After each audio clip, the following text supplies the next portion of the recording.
একটা মানুষ, সে দিনরাত জঙ্গল দিয়ে ঘুরে বেড়ায়, কিন্তু কেন?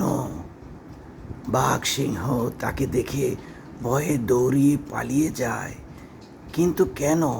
কে এই মানুষ? রাতের বেলায় তাকে দেখা যায় বাঘের মাংস দিয়ে সে আহার করছে। Hello, welcome to HD story. আজ আপনাদের জন্য নিয়ে এসেছি এমন এক থ্রিলার মুভি যা আপনার মাথা পুরোপুরি ঘুরিয়ে দেবে। আপনি ঘুমাতে পারবেন না, ঘুমালে আর জাগতে পারবেন না, টয়লেটে যেতে পারবেন না, টয়লেটে গেলে আর বাইরে আসতে পারবেন না।